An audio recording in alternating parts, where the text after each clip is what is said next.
Սահակակոռուպցիոն կոմիտեի հաղորդագրությունները նաև զուգորդվում են հրապարակված ձայնագրություններով։ Էլի ասեմ, անթույլատրելի է կուսակցության անունը հիշատակել է, որտեղ այդտեղ ոչ մի իրավական շահ չկա, այդտեղ քաղաքական շահ չկա, բայց կարող եք ինքներդ էլ ինքնուրույն հետազոտել, թե ինչպիսի բովանդակություն ունեն այդ ձայնագրությունները։ Պայմանական է, կարող է մի քանի տոկոսներով սխալվեմ, եթե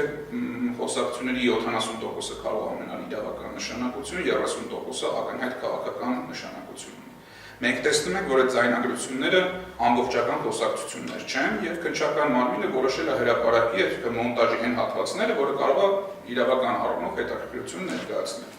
Բայց այդ հաղորդագրությունների մեջ սպառնում են տարատեսակ վատ խոսքեր, խոսակցություններ, վիրավորանքներ, որոնք հանցակազմի հետ կապ չունեն։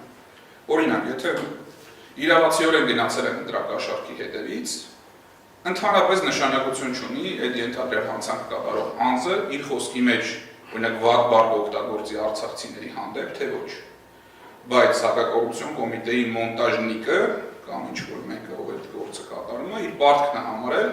այդ խոսքը բռնի եւ մոնտաժի եւ իրավական նշանակության հատվածների, ասենք փողի մասին խոսակցությունների շրջանակում տարածի։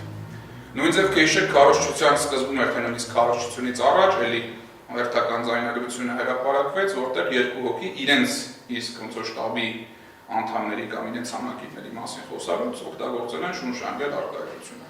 Այս արտահայտության հրապարակումը իրավական անհրաժեշտություն չունի։ Եվ հաջորդ քայլով մենք կարող ենք տեսնել ինչպես է այս Սահակակոռուպցիոն կոմիտեի պասերը բռնում քաղաքական իշխանությունը քարոզչության մեջ։ Սա իրականում լրագրողական որոշակի հետաքրքիր նյութեր կարող է ստացվի, խտրականություն չդնելով, բայց ասեմ, որ ամենահաջողվածներից ազատության նյութերն են այդ վիզուալ գոնե համադրումների տեսանկյունից, այդ ինքնուրույն կարող եք ստուգել, ինչպես է նույն օրը հրապարակված քարոզչական նյութը Սահակակոռուպցիոն կոմիտեի կողմից, հաջորդ օրը կամ նույն օրը տեղափոխվում քաղաքական քարոզչության տիրույթ։ Ինչպես էլ նույն արտահայտություններով իշխանության հիմնական բարձրախոսները այդ խոսույթը օգտագործելով վարկաբեկելու քաղաքական ուժերին կամ որոշակի սեպ խլելու առանձին ուժերի միջև։